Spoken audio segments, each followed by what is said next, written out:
Hey everyone, it's John here from Hot Take Hockey, back with another video, and it's been a minute. It's been a while since I made a video.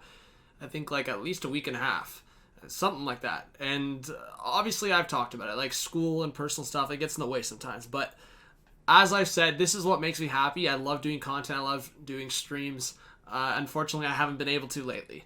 And that's going to happen. Obviously, there's no season right now. There's no playoffs to really push me over where I'm getting to like, okay, I'm just excited in general. Like, I'm trying to find that motivation and I'm trying to find that kind of time to do this in certain areas, especially when I have school and I'm kind of in the last kind of stretches of this journey through my last parts of school. So, don't really want to talk about this too much because there are some new people, and if you are a new subscriber, welcome. Smash the like button that just want to watch this video. So this is a video going over 5 trades that could happen, or 5 trade scenarios that could happen. A couple that I think will definitely happen, or in some scenario will happen this offseason still, as we look to when the season will start, and we're hoping for some point in January. So thank you. Please smash the like button, subscribe if you're new, and let's get right into it.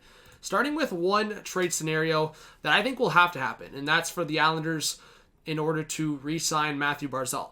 And they're going to have to make some trade, whether it's small or big, whether it's kind of just moving on from Leo Komarov or moving on from the last year of that contract with Johnny Boychuk.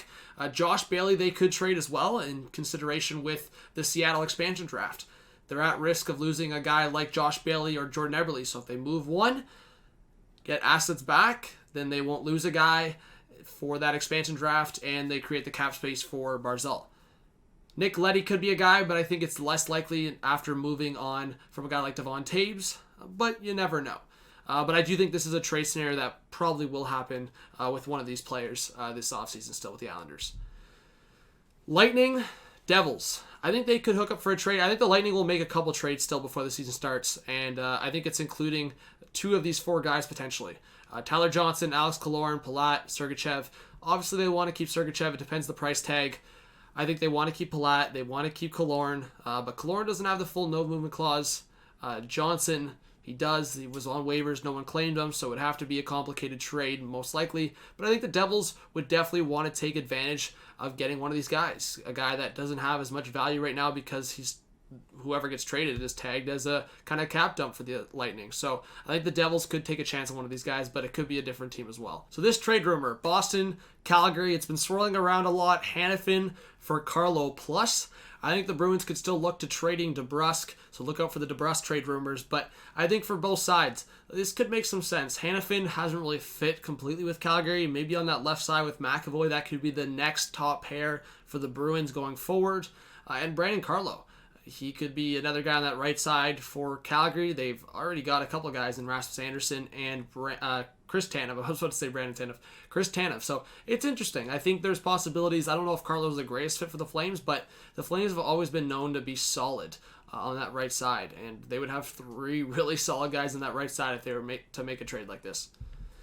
Philly, Winnipeg. So I think Winnipeg is still going to make at least one more deal. I think they can't go into next season with the defense group they have. But you never know, and if they're going to still trade Line, Philly could be the fit, where they get a guy like Gostisbehere, they get JVR to kind of more or less match the cap. They would be taking more cap in this scenario, so maybe they retain some of JVR's, who knows. And Nolan Patrick. Obviously, this is not the trade, and I want to make that clear. As I'm going through this is not the exact trade. I think Philly would have to attach some prospects, whether it's like a guy like Vorobiev or like... I don't think they want to lose Frost, so maybe it's a guy like Ratcliffe. Like, the Flyers would have to give a couple prospects in this trade for Line. It's a huge hot take. I think it could happen. Will it happen? We'll see. And that goes into the final hot take of the video. Florida, Winnipeg. This isn't the exact trade, as I said, so please listen to what I'm saying. This isn't the trade. It wouldn't be Ekblad Huberdeau for Line Ehlers. Not that I'm saying it's completely way off base, but I think it could be one of them. Maybe Ekblad. Winnipeg looks at their defense, and Ekblad and Morrissey would be a good pair, maybe. And maybe Line or Ehlers goes back to Florida. I know there's been some rumblings around it, but we'll see. Not saying it's going to happen, but we know we like our hot takes. So thank you so much for watching. This was just a video to get out, have a conversation about some trade rumors. I'm going to upload a few more videos, hopefully in the next week or two, just regarding the Seattle expansion draft again as more signings happen, updates on the new season. We're also doing the Hot Take Hockey podcast, so I'll drop the link of the website Spirit Live in the description. And we've talked a lot about just the season, the offseason, playoffs, free agency, trade rumors. We've talked about a lot. So I'll be also uploading videos from the podcast to give you kind of a preview of our conversation. If you don't want to listen to the whole podcast, I'll upload some videos from that as well. So thank you so much for watching. Please subscribe if you're new. Smash the like button. This was John from Hot Take Hockey. I'm glad to be back. I hope I can start uploading videos more and more. I am really busy, but I'm going to try to get back into the groove of things, as I've said. So thank you so much, and I'll see y'all soon. All right. Peace out.